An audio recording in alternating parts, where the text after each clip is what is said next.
So I'll get the notification from Facebook soonest, and I'll send that to you on this chat.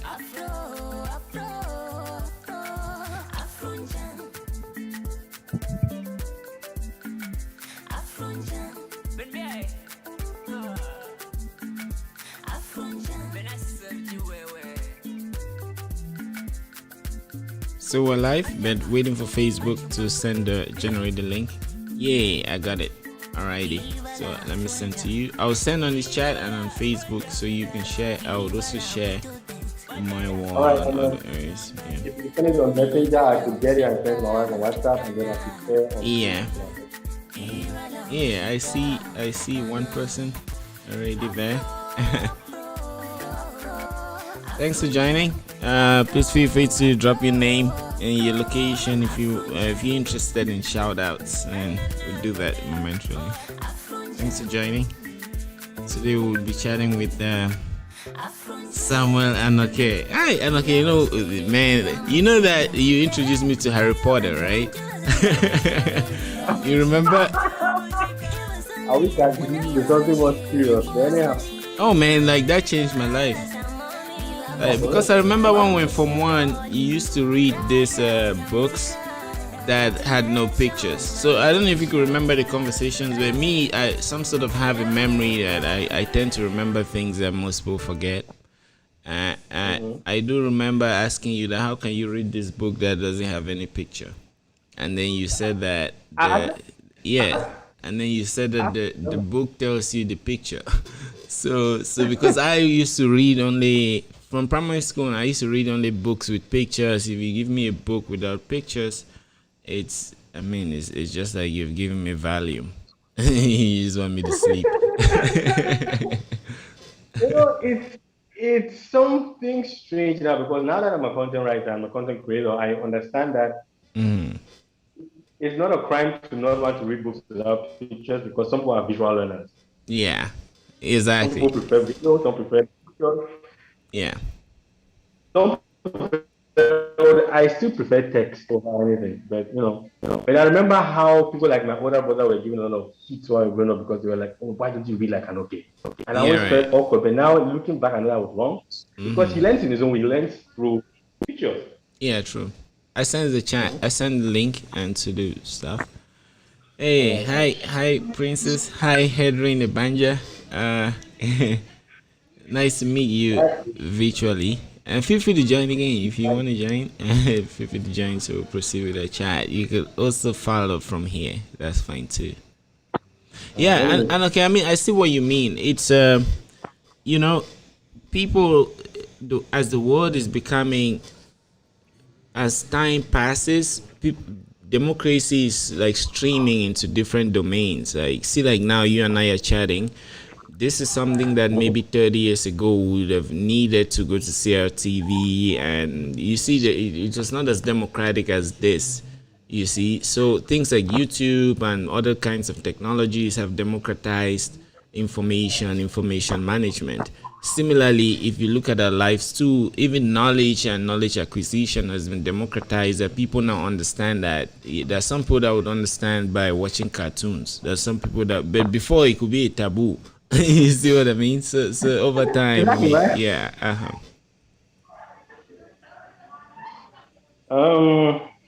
I think it's a boom. Kind of like it's advantageous for us. And I think now with the added understanding that we have, we are more incentivized than ever before to learn. Yeah. And learn the way we feel most comfortable doing. And that is an advantage that everybody should take, should leverage for themselves. Yeah, true. So anyway, thanks for doing this. As you know, you are in the information age. All of us are, and there are many things that happen. We get to argue about stuff, and when I say argue, I mean from English 101, that the argument is more about figuring out what you know about something, and not much of like people fighting and stuff. So I mean, we get to chat about ideas and the rest, and you and I we have been exchanging ideas. I've been learning from you ever since. I don't know if you've learned from me, but I mean from secondary school. We're talking about Harry I've Potter, learned a lot stuff from like that. you. Yeah, so I'm really honored that we'll have to get this chat about like what you do, uh, your role in the information age, Bitcoin, cryptocurrencies, finance, and stuff like that. So it's an honor to host you. Welcome. The pleasure's all mine, bro.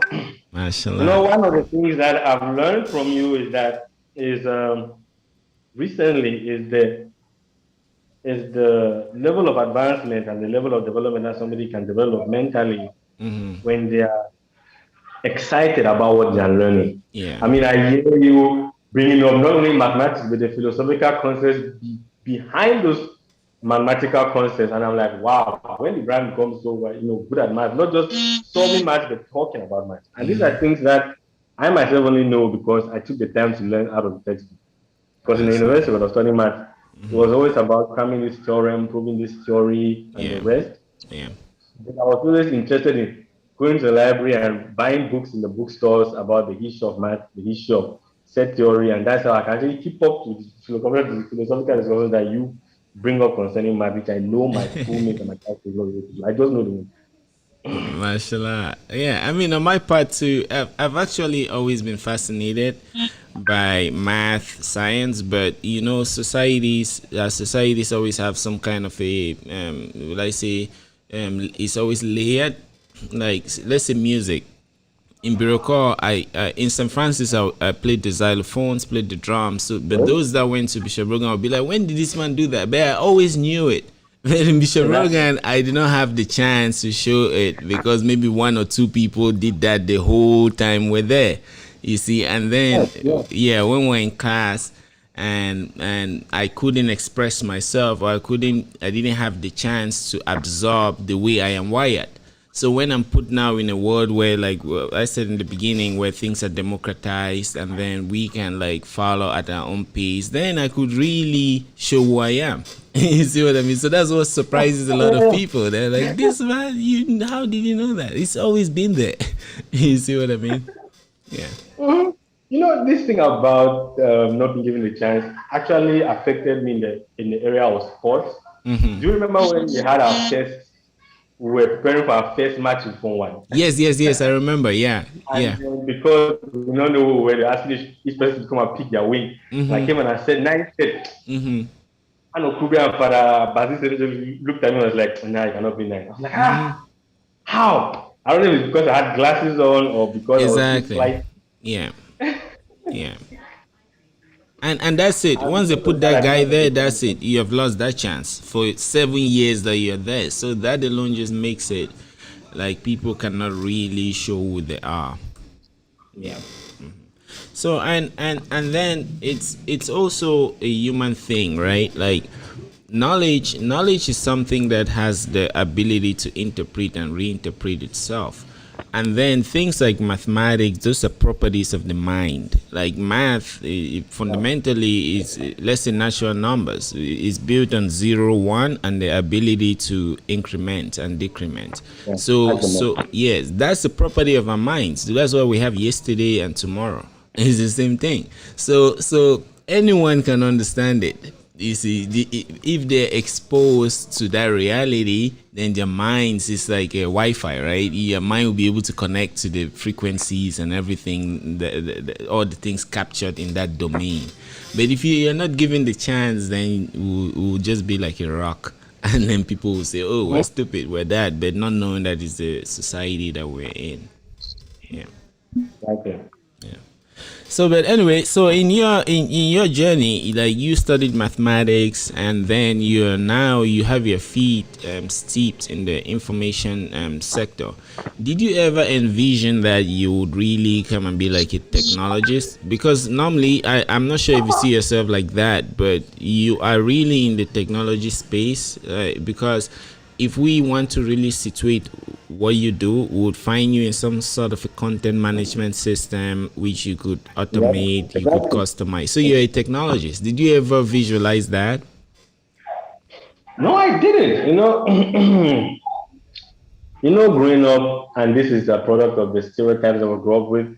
There's this smart kid, when he's 6, 7 years old, oh, you be a doctor, oh, you be an engineer, right? Yeah. And I was a victim of all that. But fortunately, I'm the sort of person who has always been independent minded. So I realized really quickly that okay, that's not what I wanted. What I really wanted to do was to tell stories because I was in love with cartoons. Even to today. Yeah. I mean, I'm sure you and I have been talking about cartoons like Baki. Yeah. And I like that. Okay, on the surface, I like cartoons, but at the core of it is that I like good stories. And I remember I would chase my aunts down or chase my great grandmother, may she rest in peace, Yeah, miss to her. tell me things around the fireside, pretty much like the way we're doing right now. Yeah, yeah. And I thought, okay, this is what my real calling is. So when I find myself now in content writing, copywriting, and content management, I think it's just a maturing of this desire, which is why I'm actually working on a newsletter Yeah. right now Mashallah. to help to bring up the right stories to interested parties who are able to decide that okay, they are gonna make changes to the environment because this is what they believe. Because that's what stories do. Stories help convey beliefs. I don't want to say they help convey truth because okay, what I say should not be true. You might not believe that true, Yeah, but right. I True, can true, believe true. it. Yeah, so, and I think this is important because we are being influenced. If you just take a cultural walk along Facebook, across social media, you see a lot of complaints. Our cultures are this, and our values are this. It's because we are not telling any stories, or we are not Yeah. telling enough stories. So, communities like the West that are experts at mass producing stories, Yeah. right, are able to overpower and overshadow the values we would have loved to pass on to our children and to tell each other in order to encourage ourselves down a particular path. So I Mashallah. have this newsletter that I'm working on. It's still nebulous in my mind, but I'm building a wait list to help bring people together whom are gonna tell the right stories to share ideas. I've actually worked on I've actually just finished an article on good heart law, which is a mental model, Okay. and I told a story about how this almost killed Bazooka because we Yeah, didn't I see. understand what good heart law was. Good heart law says that every measure when it comes to target becomes stops being a good measure. Yeah. I didn't True, true. know. We went out there, we set the target, it was so bad, and the sales guys just started gaming the system. And we didn't even know what to do about it. We didn't even know what was happening. Yeah, yeah, I can see. Yeah. So, what if we are setting bad goals in politics? What if we are setting bad goals in education? And an education in education is the insistence on passing grades, Yeah. the only criteria for education. So, students cram, pass the test, then forget the next second. And then they graduate and don't know anything. Yeah. Or the wisest during But the exams. measure is the target is the measure which is passing grade. So they just optimize around that and Yeah. cram or cheat. Mm-hmm. Yeah, and you And become then you very don't kind intelligent of during exams. And then, like, I used to enjoy myself during exams because I could, when you understand forces, gravity, accelerate, any car that passes, I can figure out what is going on. And then after exams, like, that just fades away. You see, until I was like, man, I don't want to be getting high during exams and then low after exams. And I had to just make it like part and parcel of me. So it's something that really affects us in the long run because we would not be able to innovate because it's not part of us. Like we it's constantly know what hunger is, so we can eat when we see food and even understand, comprehend that whole activity. But imagine that we only had we did not even understand or our bodies could not interpret hunger and stuff like that. And maybe at the end of the month, that's when we do that. You see, end of the month being that exam period, then we'll maybe be carnivores or we'll just be fighting. We'll just be very unbalanced. You see what I mean? So if we, from what you're saying, if we really can structure societies so that we get to understand that in the same way that saying good morning, having breakfast, lunch, and supper is healthy. Similarly, knowledge, like fueling your body with knowledge or your mind constantly and frequently, is also a way of life that will benefit you in this yeah, life, in the it's life around you. after this. Yeah. Yeah, which is why I haven't really taken a strong. Okay, you might say I've taken somewhat of a strong stance cryptocurrency, but Yeah. the truth is, I'm not willing to say anything concrete about it because I've not fully educated myself about it. Which is why when you approached me, I was somewhat interested. I was somewhat Yeah, yeah, I interested. see. Yeah. If I could educate myself on a live video, then maybe others can be educated along with me. So this Yeah, question exactly.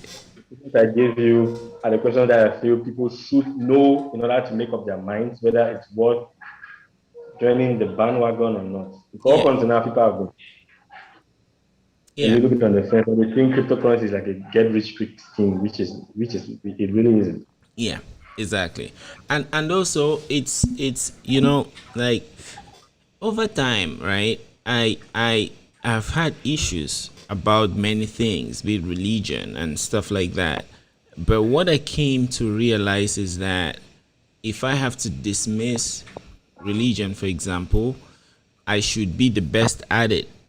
Or if I have to be convinced to dismiss it, I should be convinced by the best person. So in that case, the Pope should be the one to make me to leave a religion.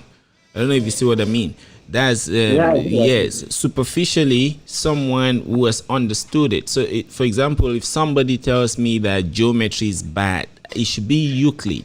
It should be the best geometer who has understood everything about it and has proven that he's understood it, who should tell me that geometry is bad, and then I should follow from his like background and then succeed. So I started having that kind of mindset, and I put it everywhere. So even programming languages, for example, we always have wars. Someone will say C is better, someone will say PHP is better. I would go to the person that created C and see what he wrote, why he did it, and then if he tells me PHP is better than C, then I would believe. You see, so and that's the same ethos I kind of carry into cryptocurrencies, and so far it really helps like me like affirm my beliefs and yeah. So it would be great to chat about those so we can all learn and educate ourselves and move forward. Yeah, yeah. Yeah. I think in that regard, you're somewhat of a better person than I am because you are willing to educate yourself before you choose whether or not to be a skeptic. And my natural stance is skepticism. Yeah. Mashallah. Yeah, Yeah. and I'm always distrustful of hype. Like, what Uh-huh. is it? And that is why, if you look at the second question I gave you, I'm like, what makes Bitcoin so special as to justify this interest? Like, why is everybody making this noise? What's it about? Why Bitcoin and not Ethereum, for example? Yeah. So What yeah, kind of they're like, yeah, mashallah. I think we can actually just jump into that conversation. For a start, right? I think we should start chatting about like reality, money. You see, like if you remember, our chats before this, we spoke about like currency and money, right? You would I thought have already that this back and forth between you and I actually began when yeah. you said something about money, and I was a little bit like, hey, no, I don't think so. And then we went back to the basics. Yes, exactly. So the thing is that if we also have to look at human activities, right? If you believe that you can write an article with Microsoft Word, and Microsoft Word gives you the power to like create headings, paragraphs, and do that to the best of your abilities, and then to the best of the practices that have been erected as maybe standards, or if Microsoft can make you to publish a standard book, then it should educate you or remind you of progress that humanity has afforded so far. You see, and also not just plainly, but in the spheres of engineering, in the spheres of like art, crafts, and things like that. So why I say that is because if you believe that Microsoft Word is engineered that way and it solves that problem, then start by believing that things like Bitcoin are engineered to represent the best properties of money and currency. You see what I mean? So if you start from that foundation, it also guides you in your research. Yeah, You see what I yeah, mean? I do. That kind Yes. of I understand. Um, I've listened to people like you and me and I always talk about this. Mm-hmm. And I see that your passion for the project Mm-hmm. lies in the fact that you believe that the present financial system, the present financial ecosystem is flawed, and Yeah. that Bitcoin is the best place to solve the problems. Um, Yeah. I don't know about, I Yeah. don't know enough about Bitcoin Yeah. to back that statement or not, but I do agree with you that the present financial system is flawed. Mm-hmm. And we chat about Now, that. Yeah. Mm-hmm. And yeah, we'll I chat wanted about to that, know. right? So for example, let's look at a, let's look at a, uh, um, let's say editing, right? Before, people who want to write books, they would like use hot metals, and then they would have all these templates for A and stuff, just like making stamps. You make a stamp, like when I went to Form 1, I had my own stamp where I stamped my books. So what if they reverse my name? I'll need to make another stamp. And then what if like I want to, so you see that if you analyze it mathematically and from an engineering point of view, it may be slow. But with software systems, now we can just write your name and maybe just tweet it to you, email it to you. So there's some kind of flexibility that is added. So that's the premise that I'm saying, that, okay, if we believe that as humans we can engineer systems and those systems can have properties that can be measured, then you can also look at the properties of things like money. So you could say that money should be fungible, money should gain value over time, money should be a unit of account, money should be divisible, all of those properties. And then an engineer can create a system that captures those, right? And relatively speaking, you could have a scale or a spectrum. So we can now see how much of the properties that are engineered and how related they are to the ideals. And then we can measure what this software gives us to what the current system gives us, and that's what can make us to conclude. So that's my premise. And I see a question from Chiso Oscar Ebanja. Thanks for that. He said, but won't that bias your mind into research? I mean, if it biases it into research, and I'm not going there because I know it, I'm going there because I want to know. So I don't mind going there with less and coming out with more, so long as I get educated in the process. That's what I would be much more interested in. All right, you were talking about the good properties of money, Yes. and Uh-huh. you spoke about it can be differentiated, it be broken down into smaller pieces. I don't know if differentiation is the right terminology. I can't remember it for myself. Divisibility. Divisibility. Okay. Yeah. Hmm. How divisible is Bitcoin? I asked Okay. a question 4 that I asked, and maybe we should put these questions in the chat.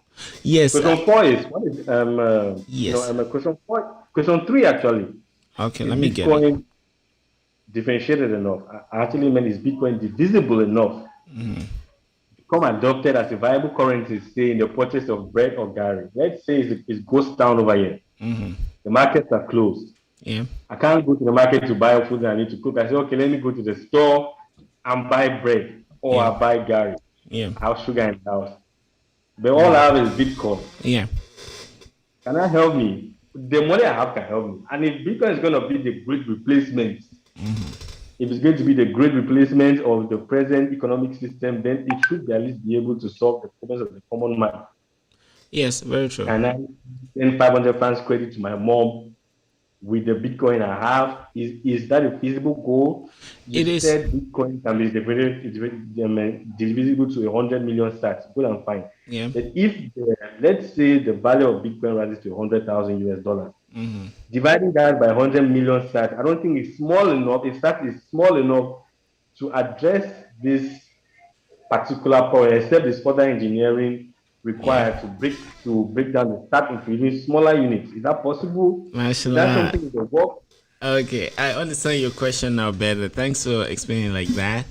So you remember significant figures and stuff, and how you could do like 1.0000000, like how they could say, and okay, put as many zeros behind that decimal place as you can write. So that could also be factored. It's software, right? So there's something called soft fork. So if it gets to that level where it's really that let's say, like you said, it's too much for people to acquire that way, you could also just add, put a point and add zeros and represent that in the system, and you would have a simple conversion algorithm to be able to convert. So that's not an issue. You see Okay, what I okay. mean? So Yeah. accountability, yeah. So but the main thing about Bitcoin so far is scarcity. That's why I started by saying it's engineered to have good properties of money. So it's the first scarce digital good that we know, and whose release and inflation schedule like mimics scarce other scarce entities we know, like gold, but it's even engineered to be better. That's why I started with Microsoft Word, so that we should not think too much about it. Just very simple things. If an engineer can look at the ideals of something and then engineer it, and then can they look at money, look at the properties of money, and then engineer a system that will be able to like approximate those values, that's where we should start from. And then you start seeing how we can fit into places. And even if someone compares it to the current financial system, it's not war. It's just facts. I don't know if you see what I mean. So if we can have that kind of mindset, you see how the things will just flow. And it's from that point of view that if politicians and policymakers can also study it, they will see how it could benefit them, and all of us can march forward into it. All right. You mentioned something here, which I think I also addressed in the question I gave. You said, okay, an, an engineer can look at the problem, Yeah. what is required for proper money. Let's call it proper money, kind of like Yeah. it has all the properties of good money, and Sound then money. They sound, call it sound money. sound Yeah. money. Okay. I don't, is there any system in place to say stop another engineer of solving the same problem in a different way? No, Because there is not, and that, that's what. So that's why Bitcoin is decentralized.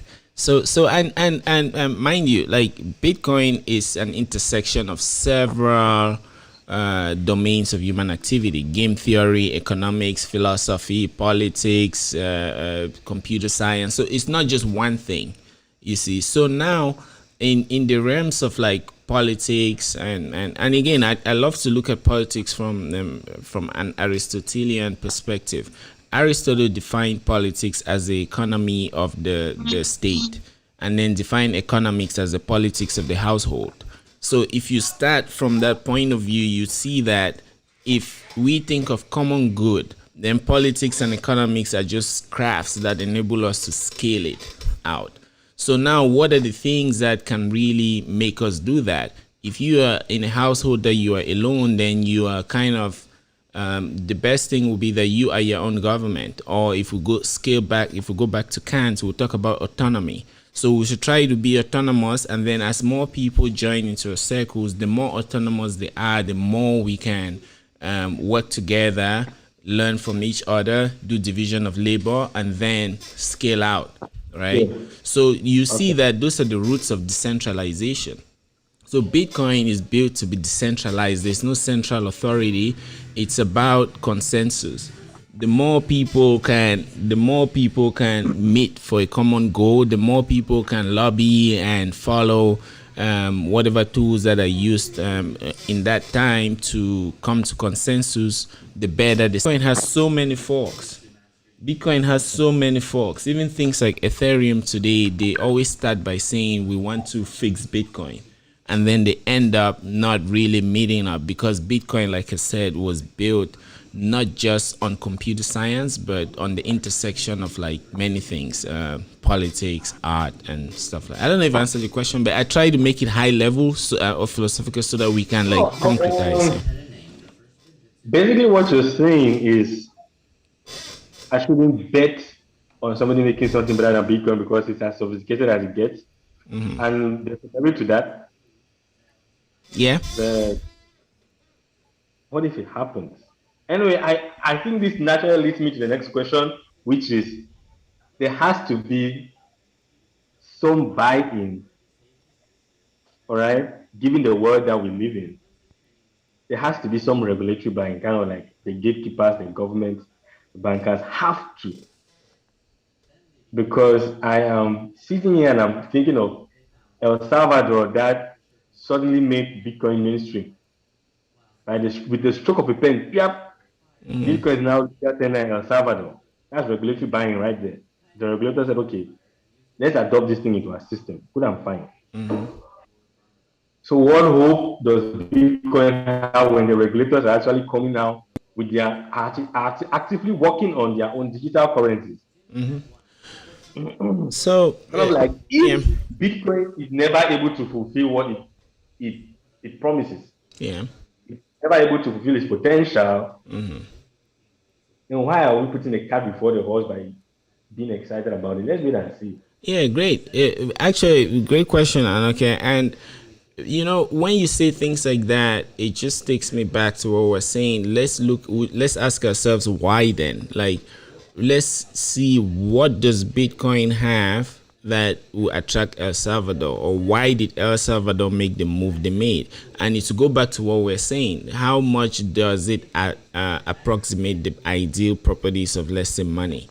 You see what I mean? So we would always go back to the basics. If we understand the basics, because the basics will give you like a framework or some kind of philosophy, right? Or some kind of ethos. And then every other thing would just be a concretization. Yeah, every other thing would just be like a concreteness on top of those. So we would always need to go back. So from that point of view, right? Maybe we should start by looking at Bitcoin, like what it is. Like, to you, what do you think it is? Maybe we should start from there, and then we would see how like it flows up, and you would see why El Salvador want to plug in, why every other person wants to plug in, and maybe whatever fears we have, we will see how those are kind of dissolved, so to Okay. speak. Yeah. Okay. Okay. Right now, for me, I think Bitcoin. And I understand why it's important for a lot of people to believe in Bitcoin, Yeah. because ultimately the power of the people will reaccept themselves. Exactly. Will reaccept itself, like we see in Yeah. Chino Achebe's book, the Broken Arrow. Yeah. And I think, because, and I'm taking your word on this because I Yeah. know you're level headed when it comes to tech, because Bitcoin fulfills all the criteria for good money. This is not the folly of the populace, Yeah. the madness True. that True. comes with the crowd. Yeah. Because it is possible, if you look at the book, The Broken Arrow, Yeah. the anti-hero, who is the chief priest Ezeulu, ends up falling at the end, but he's actually the one who has sent an entire village. Yeah. Yeah. I see. Yeah, but nobody can claim to be greater than the collective. I don't care who you are. So um, let's pray that as many people adopt the thing, then maybe for once there will not be the madness in the crowd that will eventually push the government to yield to what we're trying to say. In the Okay. meantime, though, this whole thing, you once corrected me about Bitcoin. I was having this argument with you over money, and I used capital B. Told me the capital B is different from the small b. Yes. And I'm really interested in this because, like I told you, I am co-founder of Azota, which is a marketplace, an Yeah. online marketplace. To sure that if I pay this, I get my money's worth of good. Right? Yeah. Yeah. True. True. True. Yeah. I thought, I thought for almost a year how the blockchain could solve this problem, given Ah, that before any Sheila. transaction is ratified, there has to be acceptance for everybody involved or something like that. So Exactly. I Yeah. wonder, Right. is that what Bitcoin capital B can do, or am I getting ahead of myself here? I don't know. Yeah, and okay, the more we chat, the more I really feel honored, and because as we chat, there's many questions, I see many comments, and that's why I try to say let's go back to basics, because everyone's questions, if they really follow, they'll be able to sort themselves out from the basics. But Am I getting ahead of myself? I'm I don't glad know. that you brought Wazota, so that And okay, the more we chat, the more I see many comments, and that's why I I hear try to say myself let's back. go back to. Okay, so now since you brought Wazota and I'd asked you about like what you think Bitcoin is, maybe I should give like a small rundown on why Bitcoin and perhaps how it may get technical, but please just like what you don't understand, just like stop me on it. So the Bitcoin with the capital B is a network, right? Just like how Facebook is a network. It's a network of computers that accept the protocols of Bitcoin. When I say protocols, I mean like the rules for exchanging information on the network. Just like Facebook, you could do a post. All of us running Facebook, be it via the browser or via the app, we could call ourselves nodes because we follow the Facebook rules that I've put there, right? So Bitcoin, the network is a connection, or the connection of computers. It's just like an internet, like the internet or like the World Wide Web. So it's a connection or a network of computers that run this Bitcoin software. But what does Bitcoin software do? Fundamentally, it gives you a bearer asset, and a bearer asset is an asset that you have complete ownership of, so you could transfer it to someone else. You can manage it yourself, you see. So I don't know if we have grounds here. So Bitcoin now with the capital B is the network running this software, right, and these protocols. And what does this network do? Fundamentally, it has this bearer asset called Bitcoin. So those who own it can transfer it to each other on the system, but they can also since the network, you and I could send messages. I could send you a message on the Bitcoin network, but with the security of the Bitcoin network that is built on public and private key cryptography, if I encrypt it, only you can unlock it. So you see how I could send you messages now, others cannot get into it. So that's where properties of Bitcoin like censorship resistance come in, because then people cannot really censor what can happen, because we have a bearer asset that you who owns it can access it. So just to put that in perspective, the other day I saw a comment on Facebook about Yemi Alade that she said this Cameroonian lady stole her song Johnny, and then she was going to sue her. So I came and commented that actually there is a song by a Cameroonian lady, I forgot her name, but she sang Johnny in 2007 in French, Makossa. The same concept. She was saying Johnny, you're a gigolo, stuff like that. So, sorry? It's Anje Banya. Exactly. Anje Banya. That's the exactly musician. I remember the song. Yes, exactly. So I came and commented that. Then the next day, I got a notification from Facebook that they took out my comment. They didn't meet standards. So I was wondering why, right? I don't know. So they asked that, do I believe? I just wrote that I don't believe that they're saying they're talking nonsense, because so you see that they censored what I said, right, and blocked it, because so that's where centralization comes in. When you have some central location in computers, is what they call a honeypot. If we put all our eggs in one basket and then somebody attacks that basket, then we are done for.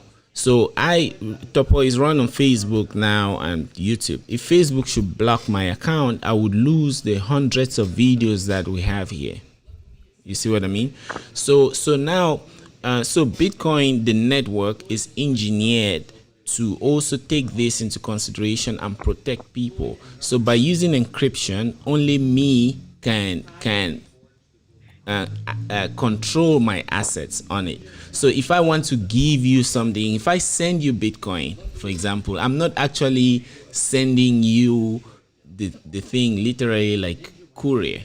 All I'm doing is I'm giving you permission. I'm transferring my rights, just like inheritance. I'm transferring my rights to that fraction of Bitcoin to you.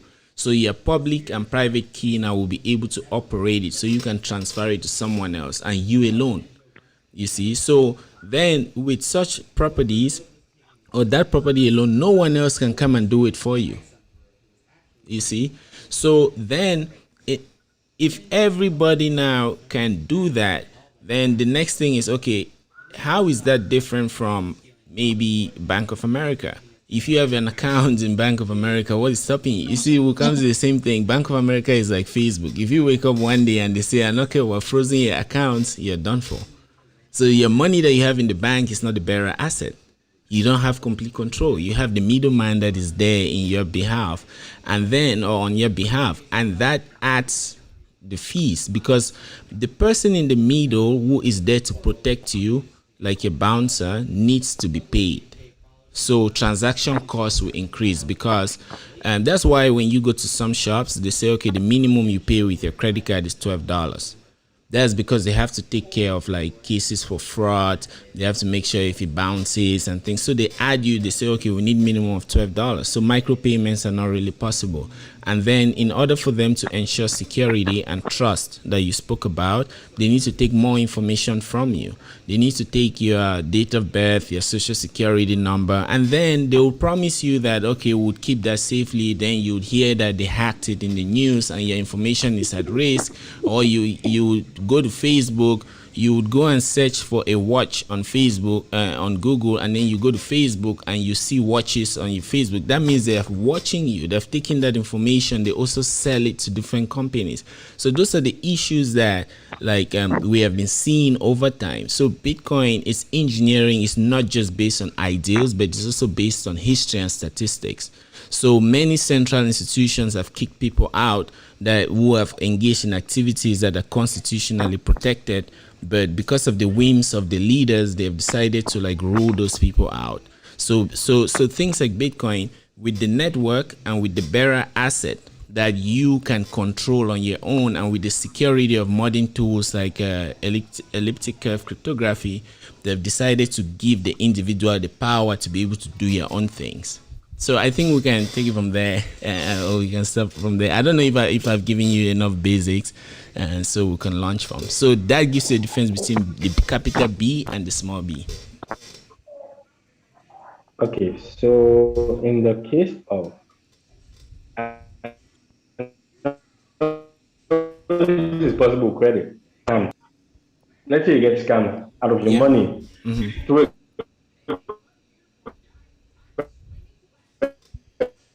you are breaking. I can't hear you. pay your credit card. If you with credit, if you get scammed, can you hear me? Hey, I can hear you a little. Yeah. So with credit, if you get scammed, if you act fast enough, you could reach out to I don't know how you call it, a credit provider or something. Yeah. To ask them to block the payment of the actual amount to whoever you feel scammed you or shortchanged you. But listening to you, I get the impression that Bitcoin transactions are irreversible. I mean, if you even get locked out of your Bitcoin wallet or something, there's nothing anybody can do. So how much Sorry? of a disadvantage is that? Like over Facebook some time ago. Yeah. You cannot code or protect against human behavior. Yes. True. So how? It's really amazing chatting with you. I break the bank. It's really amazing chatting with you because these are real things and these are the problems that it really wants to solve. So it doesn't care whether you lose your money or what. You know why? You know why? Because Bitcoin is, with the bearer asset, it's an electronic cash system. If you are in Tico or Boya and then I come and tell you about selling land and you bring your box of cash and you give me and I disappear, what are you going to do? Reach out to the authorities and the cash. Exactly. Okay. Exactly, and they can start tracking. There has to be something. Yes, if you stole it from a bank, or if you want to steal from a bank, they used to have serial numbers and the rest. If you have means of doing those, fine. But one thing you should know about Bitcoin, and that's why I use some of the words that I will try to spell out some of them. Like I spoke of bearer asset, you have complete control. The same like cash. If you have cash, we could meet under a bridge and then I give you some weed or I give you something and then you give me the cash and then I go. That's finality. You see, so cash finality is something that we have not had on the internet. People try to solve it by using the roundabout way with central systems because, or maybe we should assess this.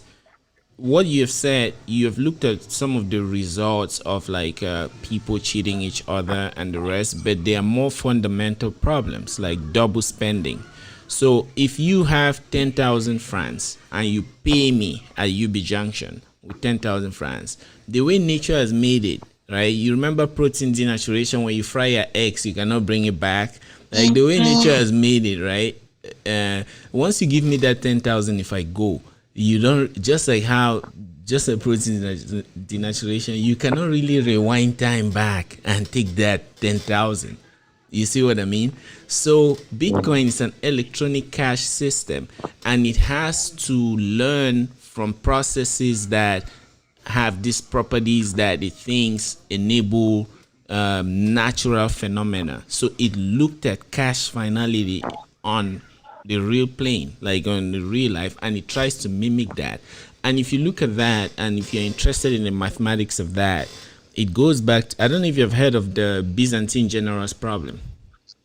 Have you heard of that? When you mentioned it, I did some research on it. It seems more of a computer problem than math, but the two are basically one. So Yes, and but remember, now it's an I intersection. want to read more of it. Yes, it's an, remember, always remember this, it's an intersection of computer, philosophy, everything. So now if you are flying a plane, right, and the tires, you have like 8, let's just say 8 tires on the plane, and then the pilot gives the order that okay, the tire should come out. What if a hacker intercepts that and says the tire should not come out? Some of them pick it up, some don't pick it up due to security. How will the system balance if the several components are emitting mixed information?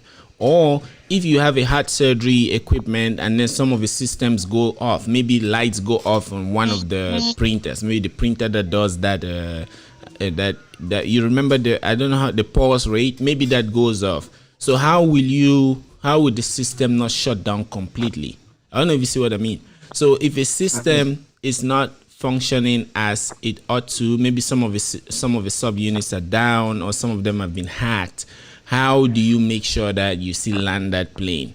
Right? So that's what the Byzantine generals problem tries to solve.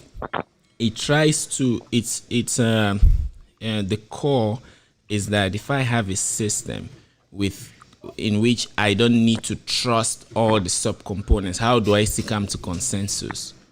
You see, because a hacker might have overtaken the first tire of the plane, then another hacker in Russia or in Bukwai has taken over the tail, and the rest, how do we make sure we land that plane? You see, so the Byzantine general problem proposes how to do that. So now if you try to build a cache system on the internet, you come back to the Byzantine general's problem, because you can be a hacker in Cameroon, another person, a clone, can be a hacker in China, and all of us participating on this network. Some people are trying to steal from others, some people are trying to send the right messages. How do you make sure? What we experienced Wazota with the security issue. Exactly. That's why I said I'm glad chatting with you. Yeah. Yeah. Now I can see that's what the problem was. Yeah. So, and again, if we use Wazota, we can actually use Wazota as a Bitcoin network, and you see the problems that you would have. With Wazota, you would have settlement issues or finality. Like if somebody pays for a good or service, what's the guarantee that you deliver it? That's not really like a primitive problem for Bitcoin, because all it does is it tries to do electronic cash. So it tries to allow people to swap cash and the rest, and it doesn't care what arrangements we have. But since it's programmable, you could do escrow accounts where you could bring in a third party that will sign it and release the funds once you have met so all of those can be programmed on Bitcoin, and it gives you the ability to extend it, you see. But for now, if we're talking about the primitives of Bitcoin, we have the network, and then we have Bitcoin, the bearer asset that you used to pay transaction fees and you can transfer to other people. And now, since we now want to deal with cash finality, right? We want a system that prevents double spending. We want to prevent double spending. You know, Wazota, you don't want me to pay Chiso $10 and then I pay that same $10 to Hedrin, right? That will not work. Wazota will crash the next day if that happens. So, and that's the solutions that Bitcoin brings in this space have never been. Those are the innovations of Bitcoin. You see, so it prevents it prevents double spending by introducing what they call proof of work, and its proof of work solution is what solves the Byzantine general's problem. So proof of work now is okay, since people can cheat, right? In order for me to trust someone, because I don't need to trust them, he should have a proof that makes me know that what he's saying is correct, right? So what Bitcoin does is it organizes a tournament every 10 minutes. So now if you look at the way things work, and to prevent double spending, if I pay you $10 and or I pay Chiso $10, and you don't want me to prevent Hedrin from getting the same $10, you need like a central referee to be able to watch that. Okay, oh Brian, you paid Chiso already, you cannot pay Hedrin. That's what current banking systems are. But from history, they have been inflating money, because if you have a fix. Let me just pause a little, because Bitcoin is so vast that we can take a track and then get lost in it. So do you think we should talk about inflation now, or I answer this question like up and then we'll talk about inflation later? Bring inflation next, because I'm Okay. tired. Yeah. Tired of Bitcoin's inflationary tendencies. Yes. Okay. All right. Then I will just talk a little. I will not talk much about it now. So in that case, from history, the central arbiters, the referees that have been trying to prevent double spending, they have always made mistakes, and that's not bad. Bitcoin is not perfect. It's software, and we have iterations. The same like how you have planes that over time they get better. That's engineering. You have iterations. So, but the current systems also have their issues, and Bitcoin emerged as one iteration to solve some of those problems. So that central authority that prevents double spending, they have had issues where we are supposed to trust them. But if we trust them, we start having issues where they can be hacked, or they can take our money and disappear, or things like that. So which means we don't need centralization. Sorry? Yeah, it's the same honeypot problem you're talking about. Exactly. So which means let's try the same thing with a decentralized system. So now if we have this network where we want to prevent double spending, the main way to prevent double spending is to be sure that me or Anoke has not spent that money before, right? That's the only way that we can prevent you from spending it, to know that you have not spent it, or to have an absence of that spend. So if Anoke has spent $10 and then he wants to spend the same $10, the only way we can be sure that he has not spent that $10 is to have the absence of that spend. You see what I mean? And the only way to be sure of the absence of something is to be sure of the presence of everything. If that makes any sense at all. So that's why Bitcoin is designed in a way that everybody is aware of everything.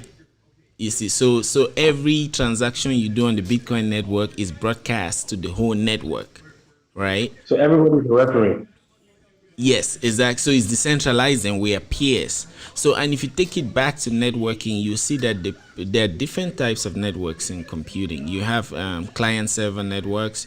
You have peer-to-peer networks. So the client-server network is kind of centralized. That's what we've been doing. And Facebook and the rest, but it has its issues, like we've said. So and Bitcoin is not an accident. Bitcoin is a result of more than 30 years of engineering and attempts, since from the 1990s, and even before that. People in the cryptographic space who have libertarian views, they have been trying to create a world, because in libertarianism they know that a society will thrive if you have proper contracts and property rights. You could think that like what really runs the world is contracts. It's not even petrol. What runs the world is contracts. Like you and I, we had a contract to meet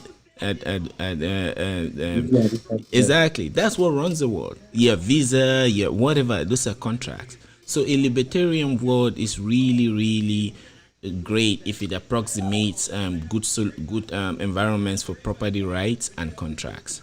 You see, so from the 90s, uh, cryptographers had always been saying that, okay, since the world is getting complex, they've been seeing how governments are making mistakes and things like that. They say, okay, let's empower people, let's give them privacy. So they started doing research and started building systems, cryptographic systems that can ensure that people can be free and people can have privacy. I should reveal only as much information as I want. You should not force me to reveal it as these centralized systems are doing. So, That's really interesting. yes, exactly. So, have you heard of Tor? Have you heard of Tor? Do you mean Tor the God or Tor the browser Tor the browser. used by the FBI to look Yes, into? exactly. Tor is yes. Tor is one of the first I bonds. almost used that thing one day, but I was too scared. I was like, no, No, it's I great. beg, I want to Tor is work with great. this. It That's gives okay. it gives you anonymity. So Tor actually is one of the results from this. There was a group called the Cyberpunks. They were the ones doing most of pioneering this research in cryptography and libertarian computing, kind of. So Tor was one of the children that came out of it, and it was successful. It was one of the major successes of that group. And then they were like four other cash systems that were built before Bitcoin, but all of them took the centralized approach, and either the government would shut them down, or they would not be able to solve a double spending problem. And then Satoshi in 2008 reversed it. So he didn't do anything new. He only took existing things, assembled them, and engineered Bitcoin. He said, wait, if we have the honeypot problem, then let's reverse it. We decentralize it. It's like the Quran. If you have to stop Islam, you have to kill all Muslims. Because if you burn all Qurans, the Muslims just need to meet in a mosque and they will sing it all and write it back down because they've memorized the Quran. There are many Muslims that have the Quran in their head, so all of them have it. So they say, okay, for us to have a honeypot, and that's why the Bible and some of its books have outlived empires, because they were everywhere. They were duplicated. Everybody had a copy. You see what I mean? So all of these things come together, and they say, okay, instead of a centralized system, let's decentralize it. Everybody has a copy. But now every gift is a curse. If we decentralize it, we're back at the Byzantine problem. How shall we be sure that we can trust anyone that is talking? You see? So, Okay. yes. Interesting.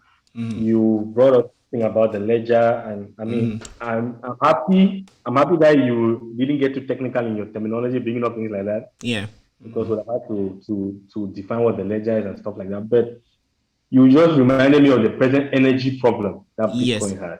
It doesn't have. People seem to say it has, but we'll talk about that. Thanks, man. It's amazing chatting with you. And okay, like, Canada yeah. didn't use a volcano to solve the energy problem. What are you talking about? The problem exists. But let's talk about the inflation thing first. Bitcoin is supposed to be a store of value. Yes. Kind of like, I assign this level of money to my Bitcoin. Let's say I buy Bitcoin for 100,000 francs. All right, the Bitcoin I have is going to carry that store of value. Yeah. The Bitcoin I have. Hello. Yeah, I can hear you. Yeah. Okay. Dr. Chris Mutu was trying to call. Please tell him to join. Tell him to join the chat. Tell him to join the chat. Let him follow. Hello, can you hear me? Yes. Your voice now. Yeah, tell him to join the chat. Let him. You can send him the link, the Facebook link. What?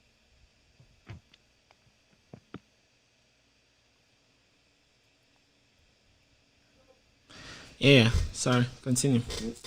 Your voice sounds really low now. Me? Okay. Anyway, Is it better now? Yeah.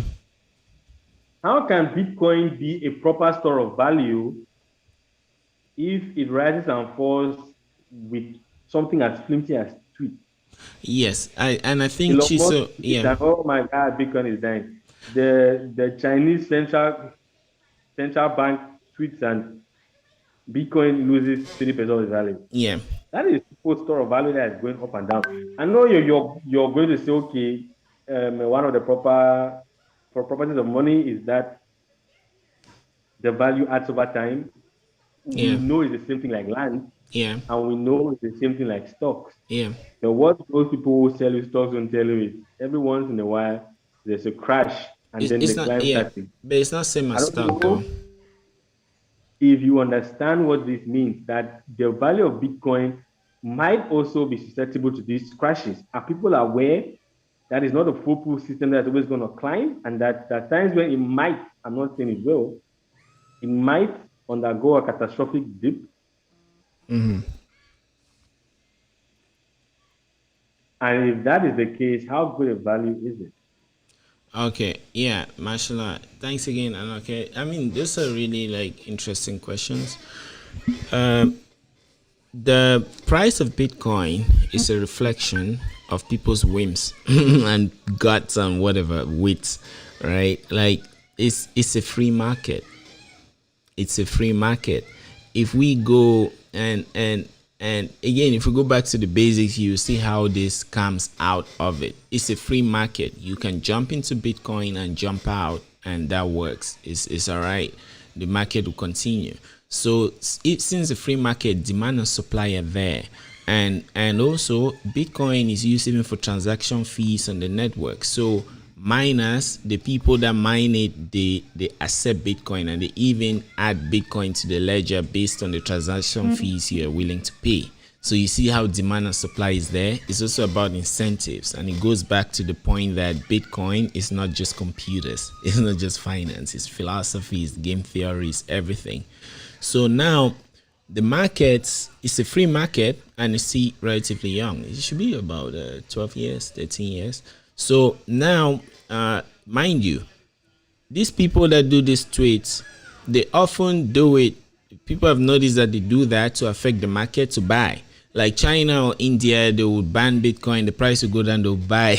And then they come and say, oh, they're accepting Bitcoin, the price will go up. So mind you, those are the games that are going on in that space. But it's a free market until maybe some regulations come that survive. Again, it's Darwinian. There's this evolution, and the best policies win over time. But then I'm sure, in the same way that you said, you know, that I would say that maybe over time. So I could say to you now that, okay, I know that you say that if that's the case, then Bitcoin doesn't really make any sense because it depends on the whims of people. Not exactly. Because when people understand it, one Bitcoin equals one Bitcoin. So what is happening now is that we are seeing it in terms of US dollars. So now the Bitcoin network, as people are mining and exchanging, there's what they call the hash rate, right? That's let me give you a simple example. If your computer has 3 gigahertz, your CPU has 3 gigahertz, that means that it can process 3 billion instructions per second. You see what I mean? So like if you take 1 second, split into different, we'll split 1 second into 3 billion pieces, and then each instruction will take 1 piece. So that's what 3 gigahertz means. So now Bitcoin's hash rate, I forgot what it is, but it's like 1,000 times higher than the world's supercomputer. That's the hash rate of the Bitcoin network now, and that's what gives it the security and everything. So there will be a time when we all will recalibrate our brains to be able to think in terms of Bitcoin, maybe in terms of like the hash rate. So we will not need US dollars to in order for you to know how to assess things in terms of Bitcoin. The same like how you could think that, okay, I can trek from Malingo to UB Junction in maybe 5 minutes. You don't need US dollars. It's because your brain is calibrated in a way that you can do that calculation.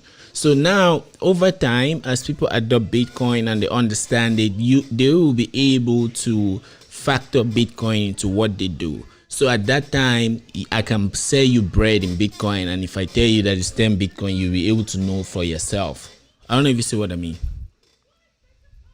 All right. Yeah. All right. Mm-hmm. Okay. Yeah. I think that lies in the future. And my final question. Yeah.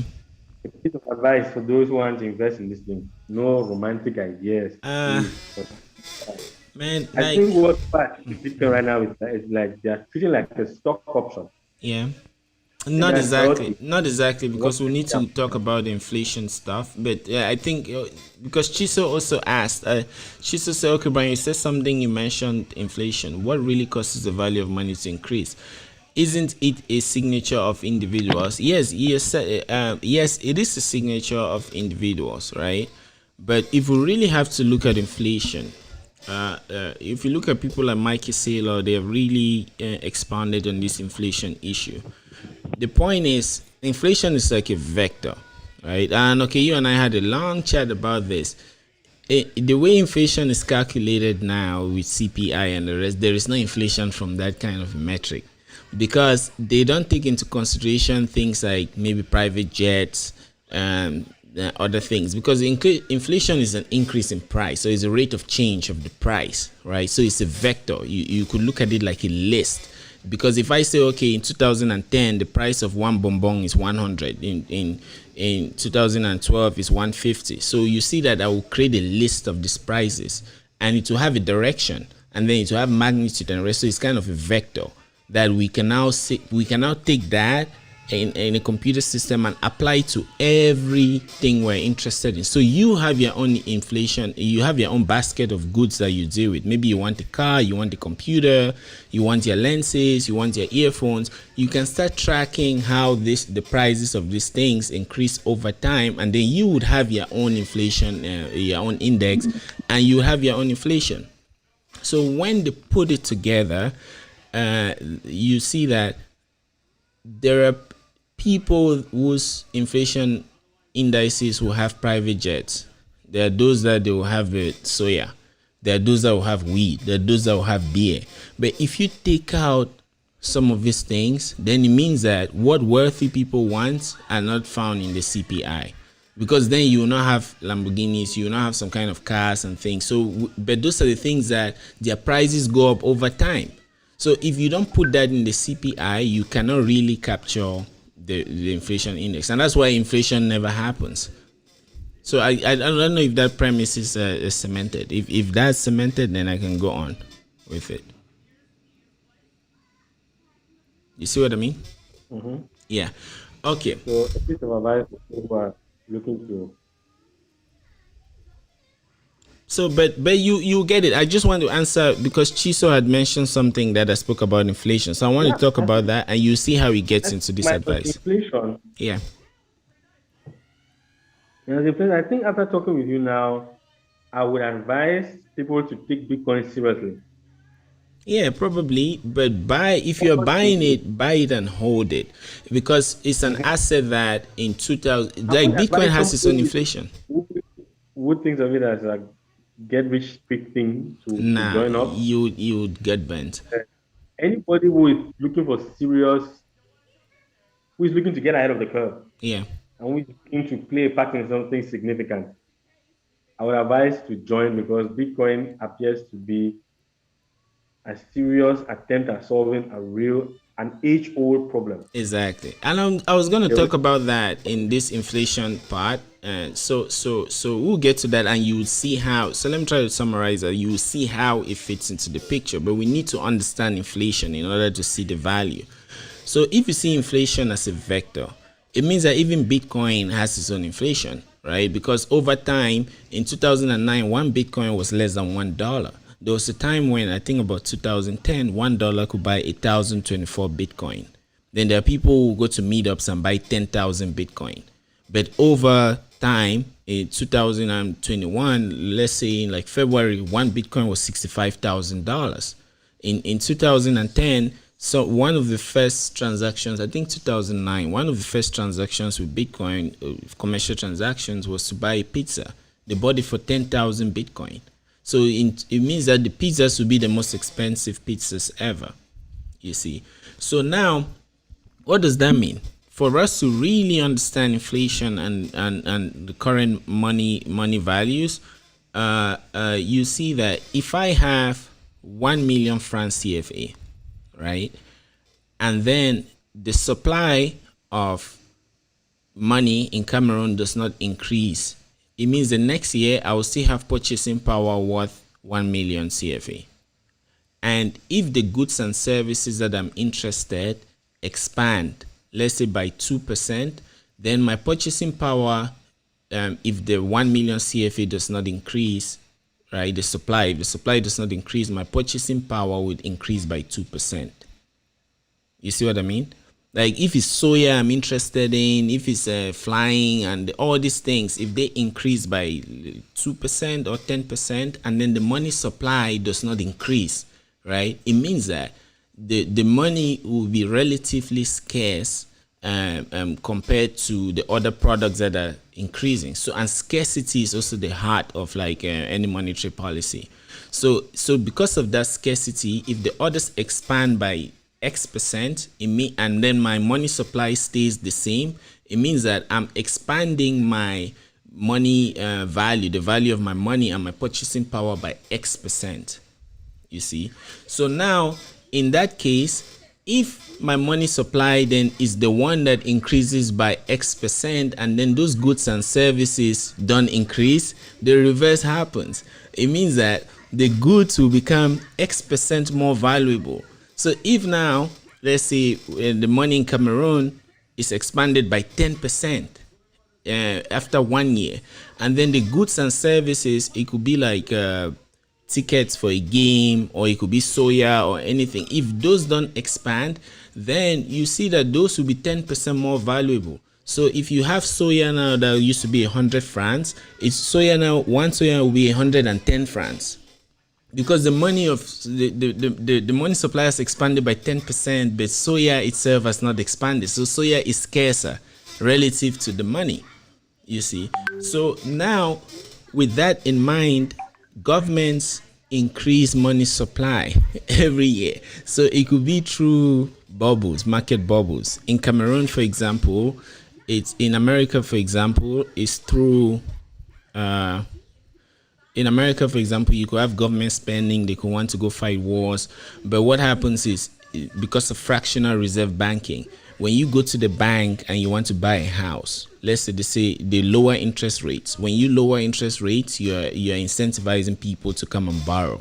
But now, if I go and borrow 500,000 francs, 500,000 US dollars to buy a house, let's say Bank of America will give me a check, $500,000. I'll deposit it to the bank. Then the bank is probably the one owning the house. So then they would give me that house. So, but where did that money come from? You see what I mean? Where did that money come from? If you look at it, it came from nowhere. They printed it. So the money supply has expanded.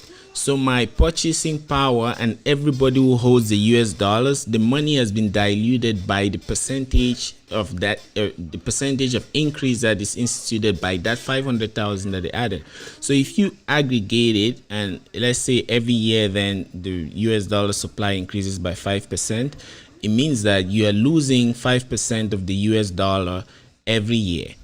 And probably over let's say 50 years, you lose $1. $1 will maybe have no purchasing power. So that's how inflation works. So now, if in that case, and that's what every government is doing. In Cameroon, we are printing money. In the US, we are printing money and things like that. So the money is expanding more than the goods and services that we want to consume. So then the prices of things are only going up. You see, so that's where the property of Bitcoin as a store of value comes in, because in the case of inflation, you need to have some asset which is actually not expanding faster than the money supply. So in that case, the same like how if we have Cameroon money expanding by 10%, but soya is not expanding, it means that soya that was worth $100 will be worth $110. So it's wise for you to get assets now that are not expanding as fast as the money supply. So Bitcoin has been proven to be one of those, because Bitcoin is deflationary. Every 4 years, the amount of supply of Bitcoin halves. So since it halves, and then again, due to its network effects, more people want it. So the demand goes high, and then the supply halves. So you have some sort of a squeeze in terms of demand and supply. This thing, Yeah. this thing about inflation and value of money. Yeah. I can see how from the traditional perspective, Yeah. because Bitcoin has a cap on the supply, there is a limit to how much inflation we can Yes. experience from that point of view. But there's another aspect that affects inflation, and that is buying. What? It's trust. Yeah. Buying, like public sentiment. Yeah. Public sentiment. Now, given that people are used to a system, I think the future of Bitcoin lies strongly in the death, or the life of Bitcoin lies strongly in the death of the old system. Now, if people don't and are not willing to leave that system, if you're not able to convince them of Bitcoin, Yeah. True. Bitcoin is dead in the water. Because right now, what is actually changing up and down is trust. Yes. China sneezes and the world catches a cold. That's basically what's happening. Exactly. Yeah, so I'm hoping, I don't have any further question. I'm hoping that you people who are proponents of the concept Yeah. are able to sell the why possibly enough to make people buy into it, because the fact that it's new, shiny, fancy, effective is not enough. Is Very not true. enough. Very true. For example, I mean, we all know that phones like the Nokia, these are phone that tanked in the market, was Yeah. actually as good as the iPhone at that time, as the iPhone 2. Yeah. The marketers were terrible. They were selling all the features and all that as if people cared. Yeah. So while you might be talking to somebody like me who is interested in ideas, this is not what's gonna sell to the guy on the Yeah. street. Yeah. Very true. So Very true. I hope you guys can do that.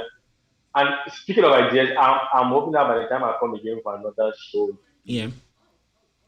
it'll be to discuss more ideas, because I realize that Yes. your audience, I Yeah. mean, the sort of people that I want to sign up my newsletter. So Yeah, I've seen I'll those keep you that are posted. watching. Yeah, those that are watching.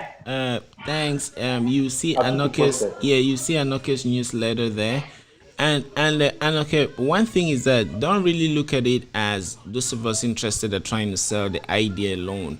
Look at other attributes like network effect.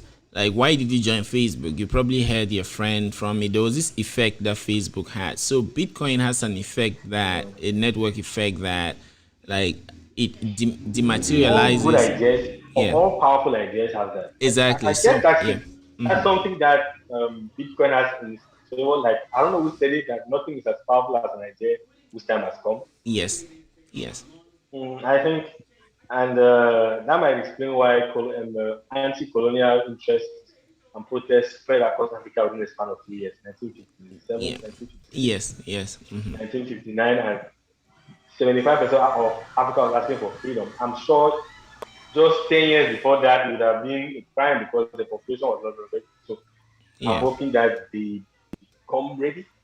In yeah, the meantime, I think us just talking about these ideas and yes, pushing ideas and concept and the right stories. Like, I go back to what I told you about what I feel my calling is, yeah, and telling the right stories is important. It's important because yeah.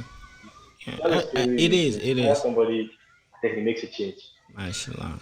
It is, and thanks for that, because the point too is, if you look at from what we said, Bitcoin with a small b is that bearer asset, but that's just one application that could be built on blockchains. You mentioned was it?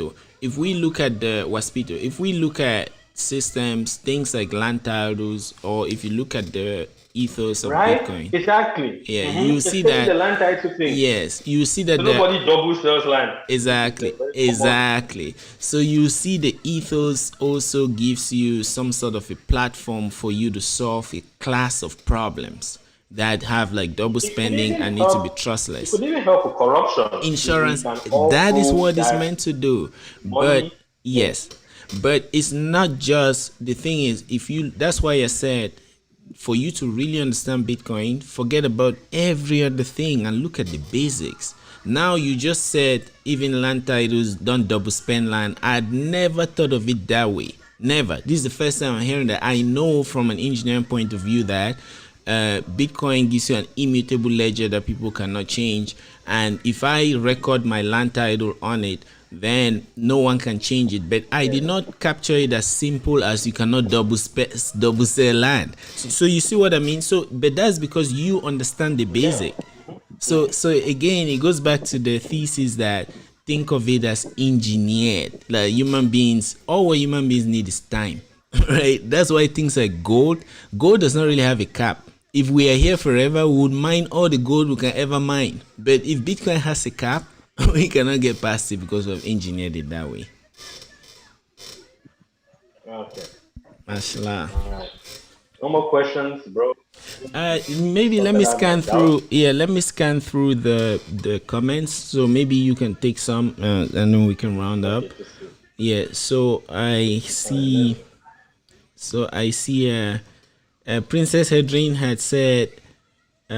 She had reiterated one of the questions. Thank you for that. She said, "What makes Bitcoin so special as to justify the interest?" I think we're I don't know. What do you think? Now, do you have an answer for that? I think we went through that in a kind of indirect way. Mm-hmm. Yeah, I think Bitcoin is worth celebrating because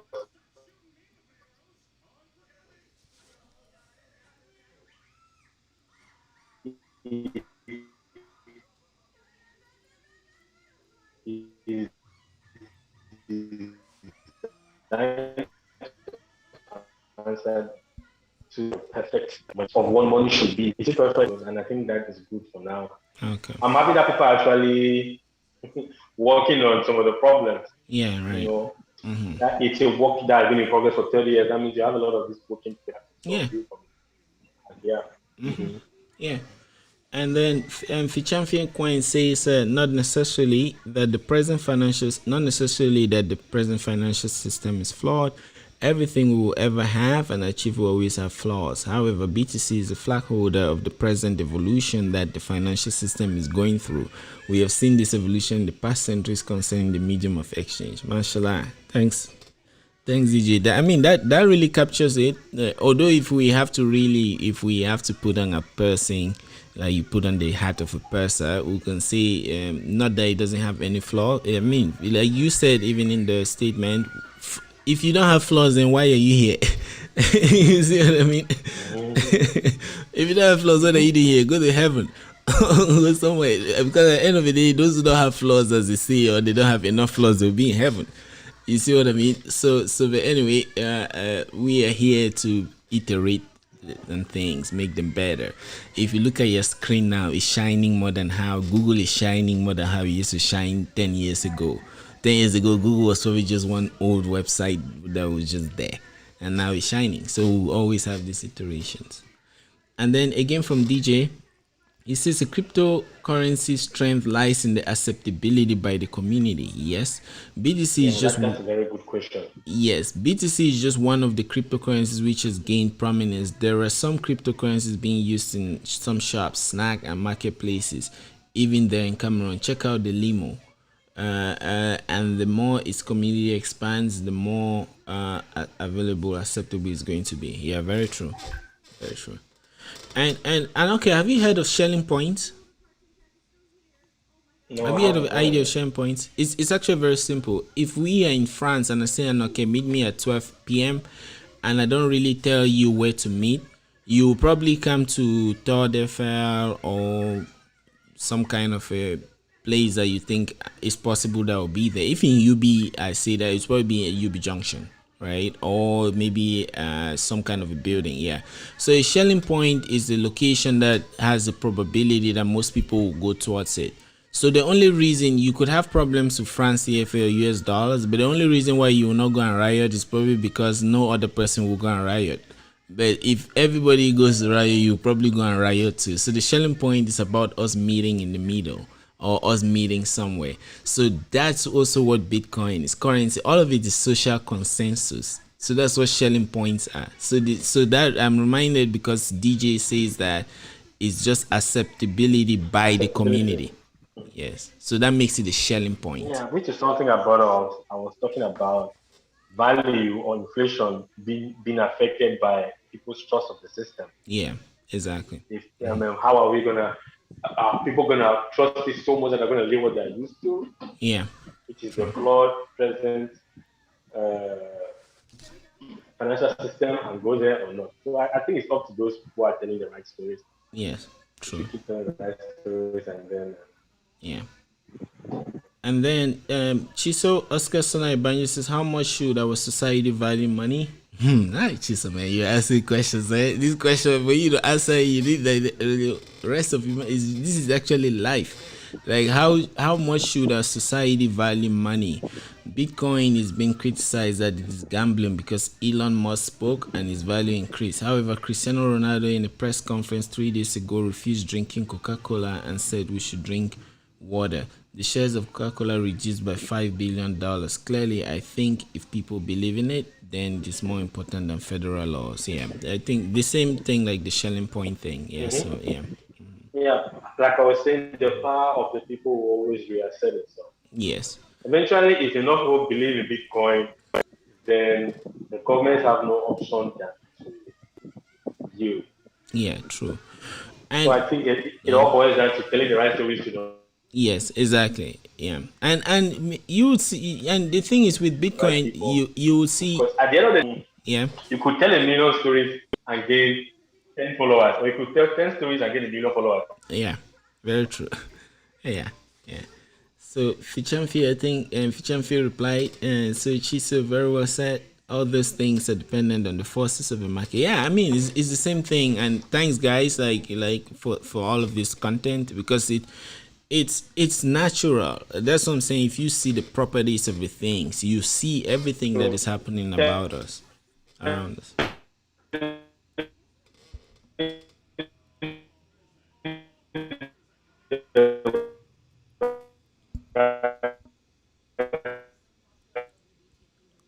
You're breaking. I can't hear you. Oh, so Anoke, I think network issues.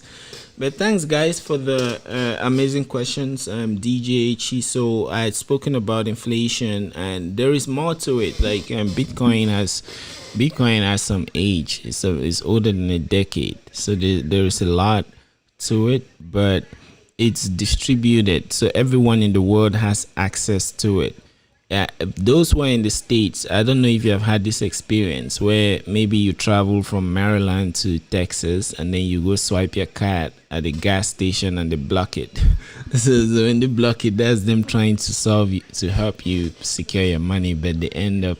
I've gone to Canada and I went to buy something and they blocked my card, and then I'll have to call them. Then maybe the network is not even working, you see, and because of that, I start having issues. But if you have a financial system that is globally distributed, one Bitcoin in Ikondo Titi is the same as one Bitcoin in Bokwai, the same as that in China, and the same. So me going somewhere to buy with Bitcoin is not affected by that. And then there are cases where, let's say like now in Cameroon, due to the civil war issues, you can probably leave the country with 100 million francs CFA. You can't even send it through Western Union. They would kill you with charges or they would stop you from doing that. But with systems that are globally distributed like Bitcoin, you can, the same way that you leave Cameroon, leave your app, your Facebook app, come to America, buy a new phone, install Facebook and continue with your post, is the same way that you can flush your phone, throw it in the river Wuri, go to Pasamoto, drop it on Herd One or wherever it is, then come and travel to America, buy a new phone, put your password, and you get your Bitcoin back.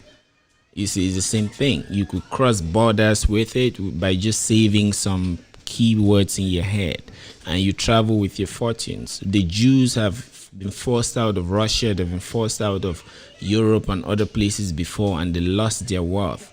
There are people like in Greece, parents that have saved their pensions, and then over time, as you grow old, not only does inflation wipe out the value that you have saved, but you grow old, you have an operation, it costs $2 million, whereas if you had really been saving your money, and if the money was like a store value, you would be able to take care of yourself when you're old.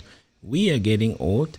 How shall we treat ourselves when my back starts hurting and then I've been saving, but then the currency has been devalued so much so that $1 million that I saved is worth like $10,000, then how will I do?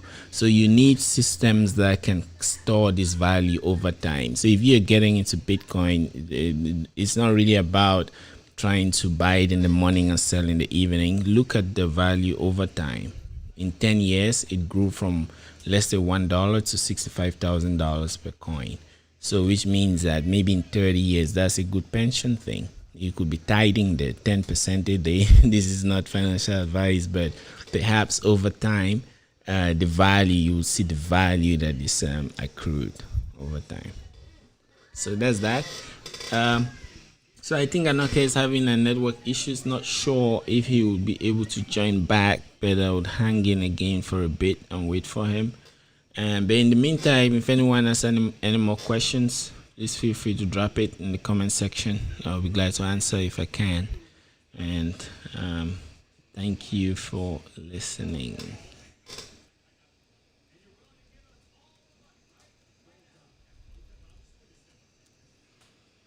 Alrighty. So then I think while waiting, I could also look at some questions or comments.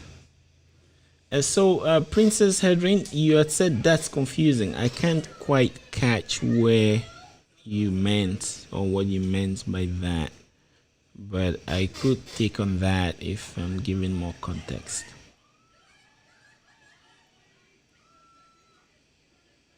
Okay.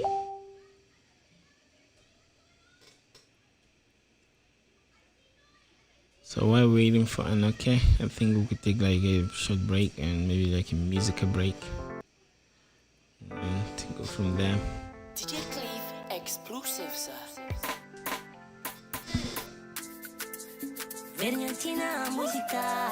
Oh yeah, okay, thanks Princess. Are you still confused about it? If you have any question, you could drop it around while waiting for Anoke, but I tried my best to capture the essence of it, and so please let me know.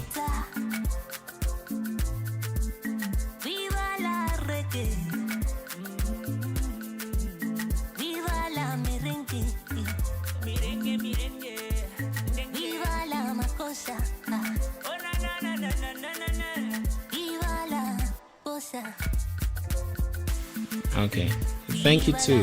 Thank you too for listening. So I may just be yarning about it while waiting for Anoke to join. So generally, we are in the computing age, and networks are about the dematerialization of things that we have. Let's take Google, or let's take Facebook or Apple. So in the case of Google, let's look at what they dematerialized. Look at maps. For example, Google has Google Maps. Before, you needed a map on a piece of paper. So that paper is maybe made from wood, and then it's kind of heavy, and you have to fold it and look at it. You can't zoom in, you can't zoom out, and you need to know like map reading in order for you to do that. So what Google did is Google took that material, and those that are interested in science, like Einstein said E equals mc squared. So now, all right, Princess, thanks for your question. Let me summarize this and then jump on that. So Google took the map, it disappeared it, it dematerialized it, turned it into energy, put it on the whole network, and then you connect to the network, and it sends you electrons. So you see, Einstein equals, it sends you electrons that you can now use. You can zoom out of the map, you can zoom in, it can talk to you, you could change the color, you could make it dark, you could make it, and then that's how Google dematerialized maps. That paper that you hold that is heavy, Google took it out and gave you like a phone, or give you a network to connect into and to use it, to interact with it. And they're now only limited by how much they can imagine in terms of user experience. So now that's what gives it value, and that's why Google has like a high market cap, because of those things. So now Apple will do the same for books, will do the same for all the other applications they have, will do the same for the telephone, the camera, the microphone. They've dematerialized all of those things and put them in a small box called the iPhone. And I think Apple is worth like $3 trillion. So that's the essence of E equals MC squared. When you take matter and you make it into something more energy form that maybe is now a wave that we can transmit over oceans and stuff, it becomes cheaper. Then the fixed cost has been taken away and the variable cost now becomes like the cost of electricity. So for you to subscribe to the Google or Apple network, all you may need is electricity, data. So that will be your variable cost. The fixed cost is gone. You see, so now networks like Bitcoin are trying to do the same for money. It dematerializes money. That currency and all most financial services, be it stock, even things like land titles and all of those things that also have mass. It tries to dematerialize it. So it's only been there for 10 years. And watch, you'll see. By the time Bitcoin finishes with currency, it jumps into land titles, it jumps into insurance, it joins into health, it joins into even computing. Because like now the Bitcoin network is like 1,000 times faster than the world supercomputer, the network itself. If you look at the hash rate, by the time it eats up all these industries, it will be worth a couple of trillions. It just reached 1 trillion market cap. And you reach a couple of trillions, and that's when we'll be like, oh, if I knew. You see, but anyway, yeah. So let me answer Princess Hedrins, because how does one get started with Bitcoin? To get started with it, there are a couple of wallets out there, and there is a Cameroonian. Anoke, welcome back. I'm answering Princess Hedrins' question. Thank you. She says, so how does one get into how does one get started with Bitcoin? Yeah. Are you also interested in that, or you want to take that? Are you interested in that, or you want to take that? Yeah. I think the best thing would be to find out how much a stack costs, and then Okay, I see. start from there. Yeah, and also remember I'm assuming you have educated yourself about what it is, like Yeah. you did on this call, and then you're making a decision. Yeah, mashallah. And all you need is a wallet, because remember, Bitcoin with the capital B is a network, and if you look at it as the internet, then a wallet is a browser. I would use Google Chrome for me to connect to google.com and the other things. So the Bitcoin wallet is nothing more than a browser for you to participate in the Bitcoin network. So there are Bitcoin wallets out there. There are many.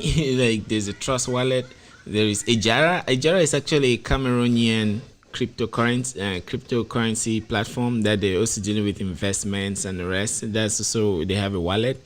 But there are so many wallets out there. Some of them open source. If you go to your app store and you search your Bitcoin wallets, you could look at reviews and then make like an educated decision based on maybe comments to get the ones that you like. But to give you an address, it's just like email. So once you have that address, you could give anybody that wants to pay you. So Anoke, like to your earlier question about Waspito integrating Bitcoin payments, what you can do is there are modules that you could program into it, and each time somebody wants to check out from the shopping cart, instead of redirecting them to a page where they pay with US dollars or whatever, you could just generate a payment request. And Wazota, I keep saying Waspito. I keep mixing it with, sorry, I'm so sorry. There's actually an app called Waspito. Yeah, that's what keeps taking yeah.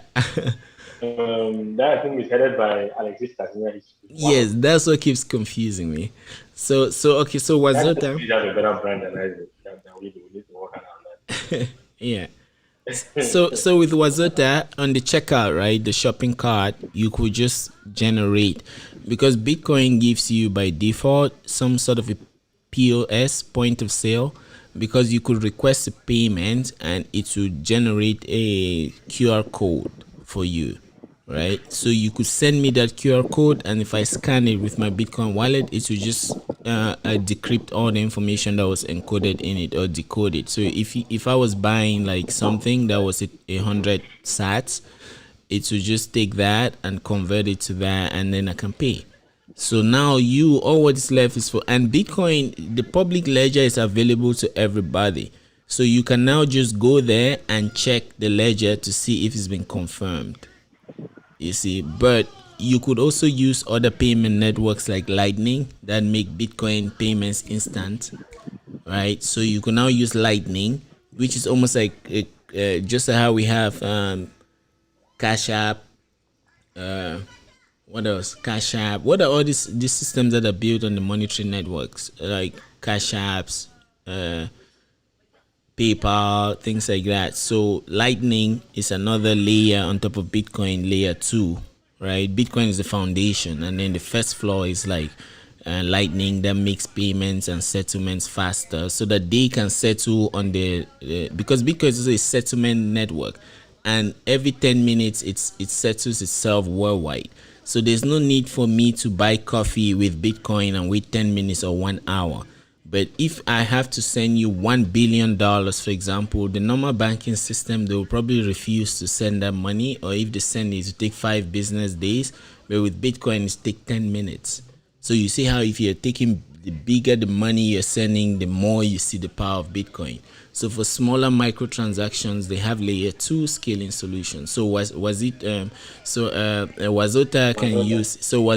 can use these layer 2 scaling solutions where the payments are instantaneous, and what they do is they settle on the Bitcoin network maybe every week or every month. All right. So I think we can come to an end. So Anoke, is there anything that you want us to talk about that we didn't talk about? Yeah. Sign up to my newsletter, guys. If yes, please do. I've pinned it. High-level, interesting ideas like this. You sign up to my newsletter. I talk about a lot of interesting ideas and interesting concepts that I come across the internet. Stuff that I know that if you combine with your knowledge, would help you function better. Ashala. I actually read somewhere that if you're stuck, then there's simply something that you don't know. So yeah.